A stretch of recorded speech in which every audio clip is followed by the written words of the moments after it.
Voy a hacer una síntesis muy rápida sobre las diferencias entre, digamos, lo que es la escuela chií. También se llama la escuela duodecimana, del imamí duodecimana, aunque hay unas minorías dentro del chiismo que son, por ejemplo, los ismailíes, que fueron muy célebres porque en el siglo X fueron los que instauraron el califato fatimí. Sabéis que en el siglo X, bueno, llegó a haber 3 califatos en el mundo islámico. Uno era el califato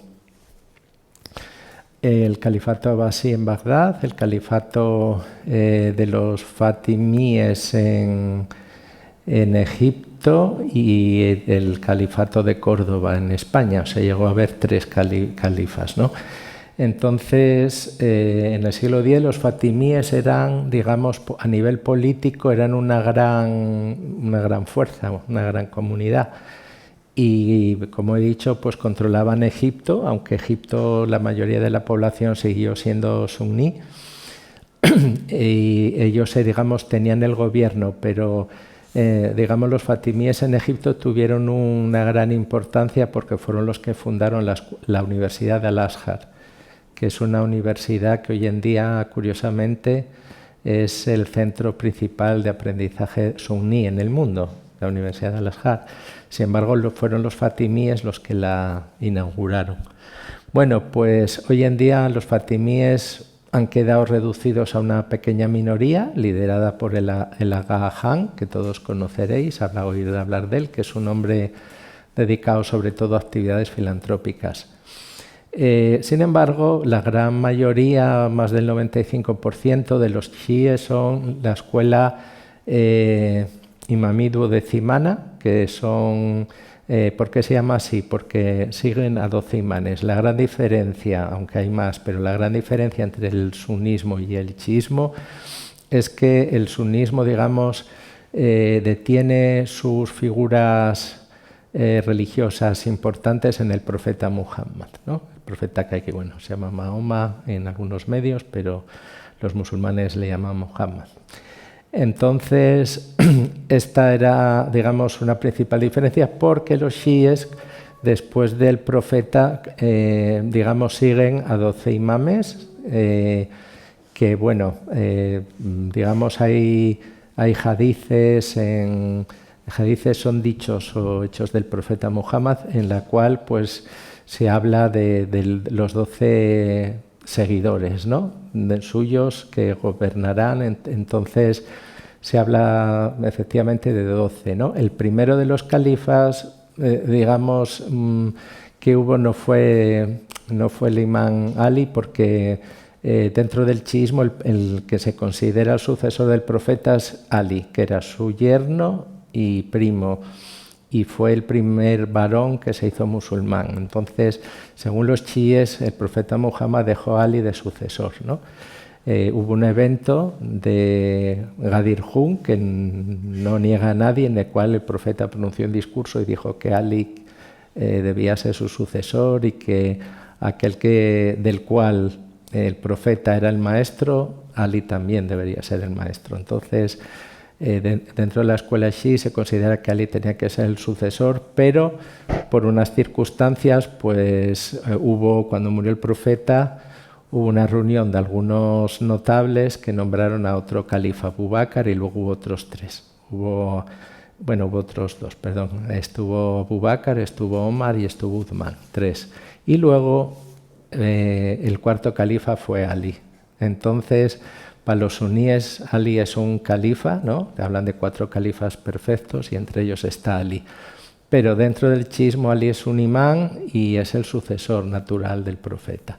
Entonces, esos imanes son descendientes del profeta y se considera que son los sucesores legítimos, no los califas que se nombraban, sino esos imanes son los sucesores del profeta. Entonces, digamos, este punto, pues llega hasta el día de hoy, donde se habla el último imán duodecimano, es el Mahdi, aquel que reaparecerá al final de los tiempos para impartir la justicia y demás.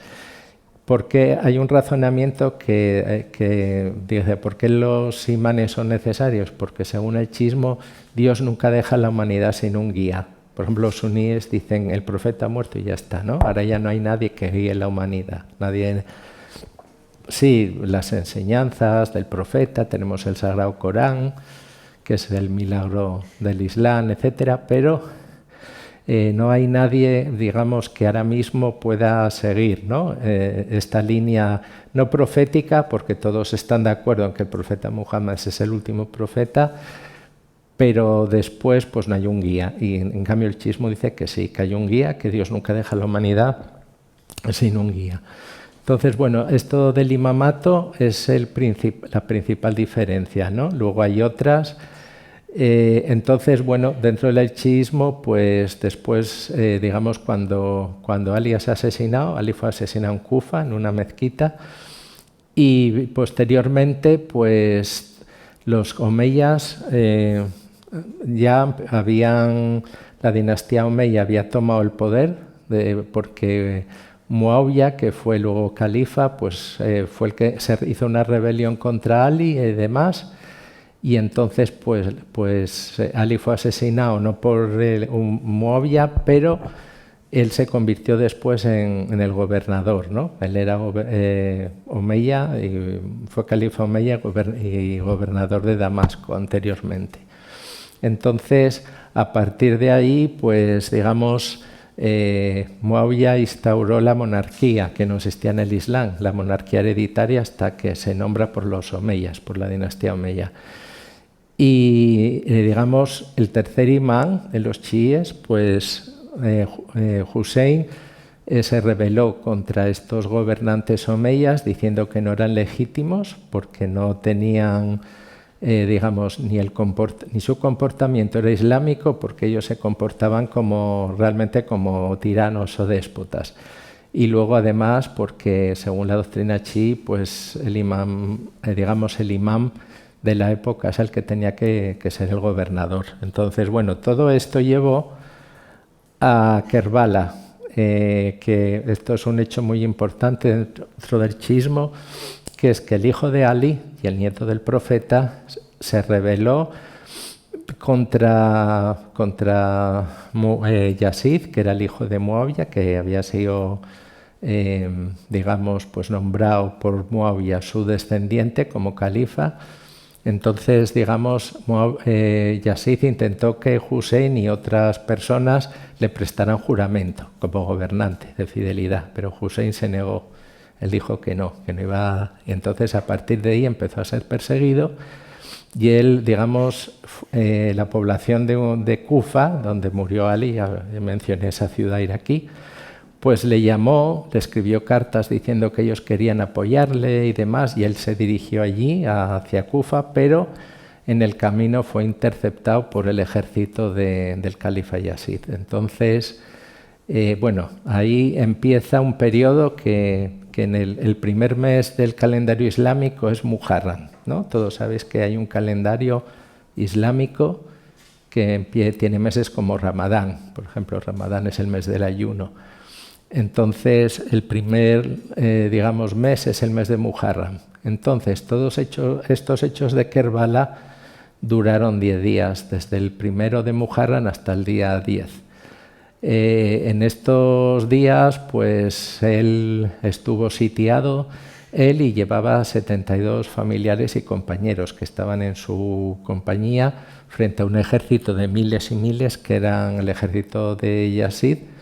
Entonces él pues se negó siempre y demás, y entonces intentaron rendirlo por la sed, por el hambre, sitiándolos y demás, y luego al final pues se produjo una batalla en la cual pues él y sus compañeros, su hermano Abbas, etcétera, murieron, fueron asesinados por el ejército, ¿no? Entonces esto es un hecho muy importante porque Kerbala constituye digamos, un punto fundamental dentro de la enseñanza chií. A partir de entonces, Hussein pues, fue considerado el señor de los mártires y, digamos, su martirio pues, se difundió en el mundo islámico y se habla de que bueno, su hijo, que era joven y sobrevivió, porque estaba enfermo a la matanza de Kerbala, pues instauró, digamos, una forma de adoración basada en el luto, en el lamento de la muerte de Hussein, como un imán que había sido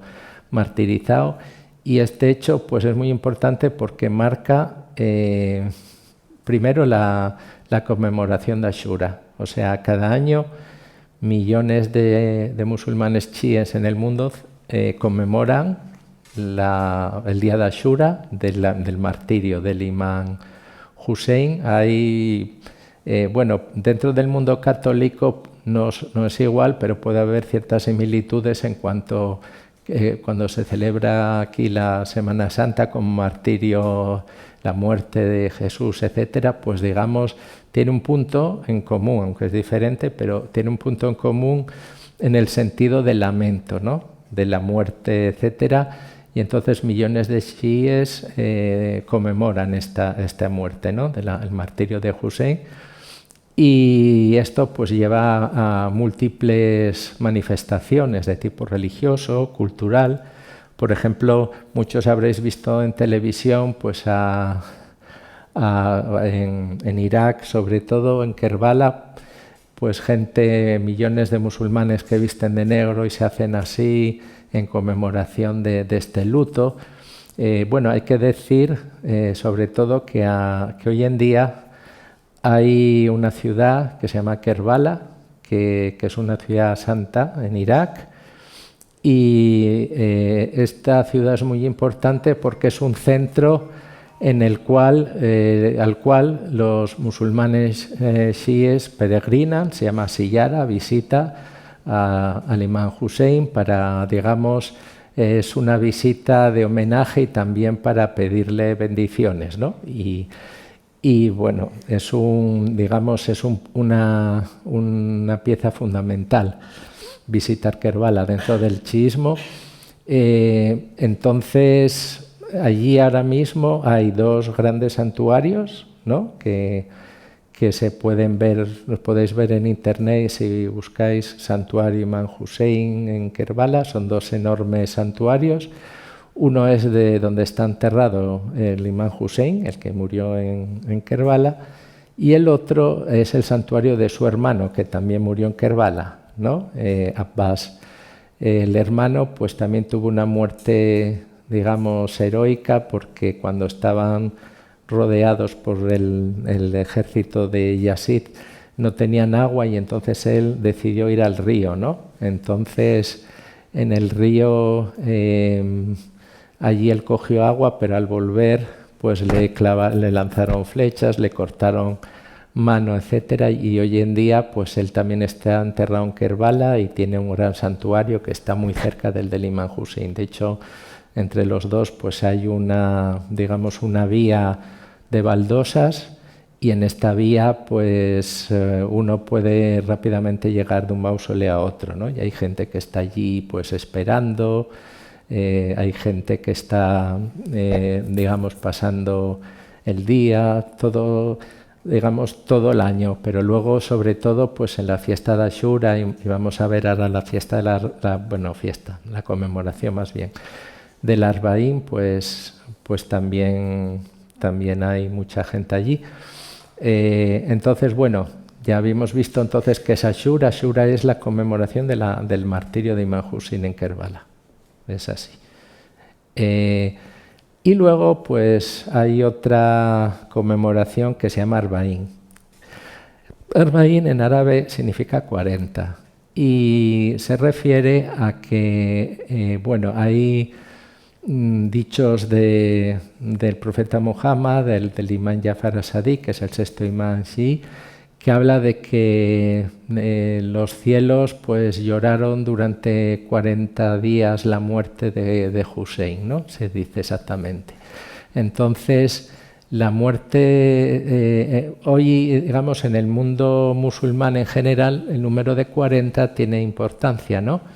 En el sentido de que bueno, la muerte de un familiar pues va seguida de 40 días de luto, normalmente. Dura 40 días. A los 40 días se acaba el luto.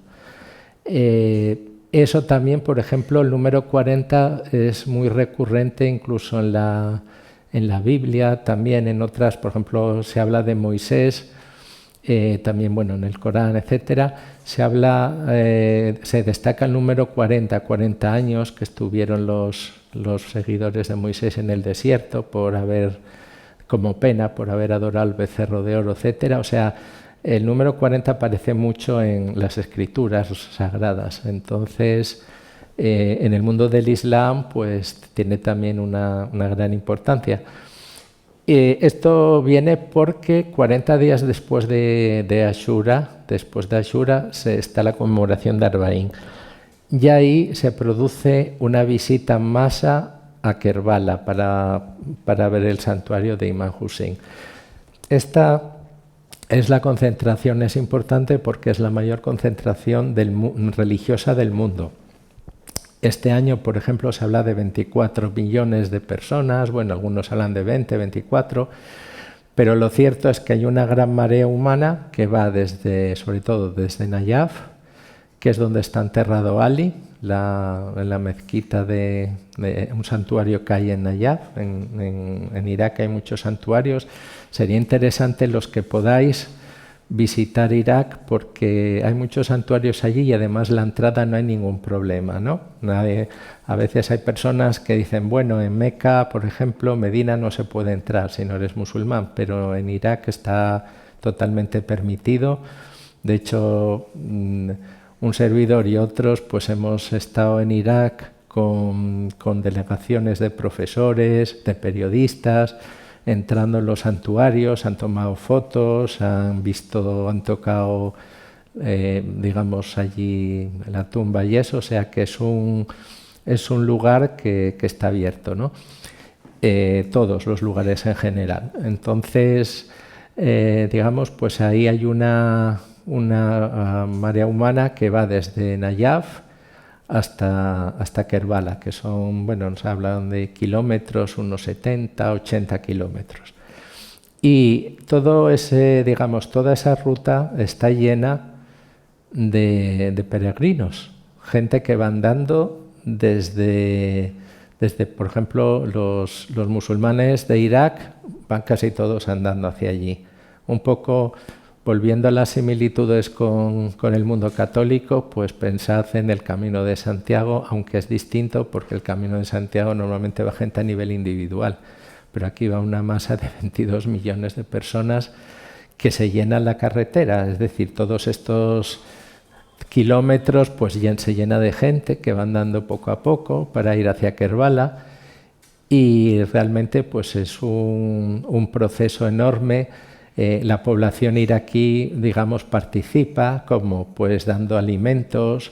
Por ejemplo, este año salían muchas fotos donde aparecía pues unas hormigoneras que tenían llenos de fruta, ¿no? Y camiones. Entonces, todo el mundo que pasaba ahí podía coger lo que quisiera y se repartía botellas de agua. Y esto lo hacen los iraquíes financiándolo ellos mismos, o sea, no es con ayuda estatal ni nada, sino se crean puestos pequeños donde pues se proporciona esta ayuda a los peregrinos. También hay, digamos, gente que ofrece sus casas a gente que viene del extranjero para poder participar. Y bueno, aparte de los países limítrofes y Irak, también hay países, por ejemplo, Irán, Siria, donde van, incluso Líbano, van una parte haciendo pues en tren o en coche y luego van andando. Pero bueno, también hay gente, sobre todo gente que es de fuera de esa zona, que va en avión. Ahora, de hecho, están construyendo un aeropuerto en Kerbala. Lo que pasa que eso ya pierde mucha, digamos, mucha tradición, porque la gente si ya ir directamente a Kerbala es como hacer un poco, entre comillas, un poco de trampa, ¿no? Sino que la gente lo que hace es va andando. Y realmente, pues, ya os digo, os invito a ver, hay un periodista del País, Jesús Rodríguez, que estuvo allí y ha publicado en internet, está en Google, si ponéis viaje al corazón del chiismo, y ahí salen muchas fotos que él hizo allí.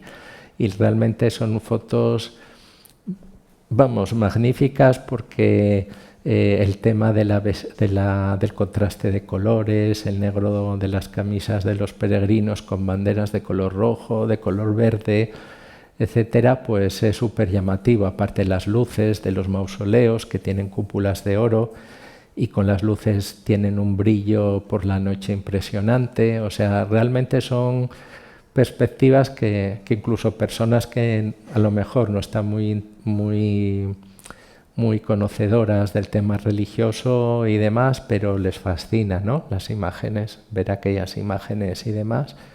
También hay vídeos en YouTube. También si ponéis, sobre todo en inglés, pues Arba'in, que se lleva 2 es en vez de 2 es, Arba'in Kerbala, pues veréis también pues imágenes, ¿no?, de esta conmemoración, que os digo que es absolutamente impresionante. Y realmente, pues hoy en día, cada día, digamos, más gente la conoce, incluso más gente se anima a ir. ¿Por qué ahora y no antes? Porque hay que recordar que, bueno, digamos, temas de tipo ya más histórico, ¿no?, político. En la época, por ejemplo, de Saddam Hussein, pues él siguió un poco toda la estela de gobernantes que persiguieron al chiismo, entonces no estaban permitidas estas procesiones. Realmente, si uno analiza la historia del chiismo, desde la muerte de Hussein, los seguidores del chiismo siempre han sido considerados como rebeldes por los gobernantes, ¿no?, sunís, sobre todo califas, porque no les reconocían su legitimidad.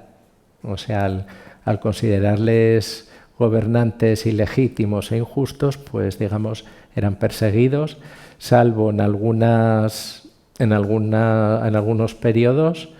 Al principio de los abasíes un poco estuvieron en determinadas épocas un poco más libres, aunque esto fue también debido a los problemas internos que tenían los califas, de peleas internas en el califato, etcétera. Y luego, a partir del siglo XVI, pues en Irán subió al poder una dinastía safabí que era chií. Entonces, a partir de Irán, pues se convirtió un poco en un centro chií por excelencia, y esto llega hasta el día de hoy. O sea, hoy en día, pues, digamos, hay 2 centros de estudio, seminarios para los clérigos chiíes, que son Qom en Irán, que es una larga tradición que tienen, y Nayaf, donde está enterrado el Imam Ali, en Irak. Nayaf se ha ido ganando terreno porque en un principio todo el mundo iba a Qom, sobre todo porque los problemas políticos que había en Irak, ¿no? Irak, todos sabéis que ha vivido pues una etapa muy dura de guerras y de dictadura de Saddam Hussein. Entonces, durante este periodo, pues la gente no podía ir a extranjeros, sobre todo no podía ir a Nayaf. Estaba muy restringido. Entonces fue, digamos, el momento de Qom, de que era prácticamente en Irán el único lugar donde la gente pudiera estudiar estos estudios. Hoy en día Nayaf pues ha recuperado la libertad. Hoy en día pues se puede visitar libremente, y ahí vive el gran ayatollah Ali al-Sistani, que es el líder de muchos musulmanes chiíes en el mundo, y él vive allí en Nayaf, cerca del mausoleo, en una calle muy cerca del mausoleo. Entonces, pues ahora en Nayaf también pues hay libertad de visitar el mausoleo, etcétera, y esto pues se ha convertido en un gran fenómeno religioso en el mundo. supera mucho a Meca, aunque a algunos musulmanes suníes no les gusta que se lo digan, pero a Meca, a la peregrinación de Meca van 2-3 millones de personas y a la Arbaín en Kerbala van 20. O sea, muchísimo más visitada Kerbala en ese aspecto que Meca, ¿no? Por lo menos en este periodo de Muharram. Y digamos, bueno, pues estas dos conmemoraciones, la de Ashura, que como dije representa el martirio de Imam Hussein, y el Arbaín 40 días después, que es una, digamos, pues ahí acaba el luto por el fallecimiento. Estas dos fiestas, perdón, conmemoraciones, pues son realmente dos hechos religiosos muy importantes en el mundo, de los cuales antes se hablaba poco y también no se podía participar en ellos. Sin embargo, hoy en día, pues sí realmente son dos conmemoraciones, digamos, líderes, ¿no?, en el mundo. Superan pues cualquier otra concentración religiosa, y yo creo que aunque el Islam chií aquí en España a lo mejor se conoce menos que el Islam, sobre todo el Islam magrebí, por una razón sencilla, porque aquí la gran mayoría de musulmanes que hay en España son marroquíes, y los marroquíes siguen, la mayoría, no todos, siguen la escuela maliki, que forma parte del Islam suní, aunque también hay pequeñas minorías chiíes en casi todos los países. Y bueno, pues es una buena ocasión para conocer el Islam chií a través de estas conmemoraciones, que además pues tienen también una ramificación de turismo religioso, es decir, que mucha gente hoy en día se está ganando esta denominación, las visitas que se están realizando todo el mundo a centros religiosos, sobre todo en Asia, en Oriente Medio, también en algunas partes de África, por supuesto en Europa, ¿no? Aquí casi cuando hablamos de turismo religioso, casi todo el mundo habla de Fátima en Portugal, o de Roma por lo del Papa, o hay ahora también en Bosnia también algún centro, pero digamos las grandes conmemoraciones religiosas siguen estando en Asia, tanto como he dicho en Irak, como por ejemplo la India en Benarés, etcétera. Y esto pues digamos debe servir también, este conocimiento religioso, para entender el mundo, que cada vez es más multirreligioso, multicultural.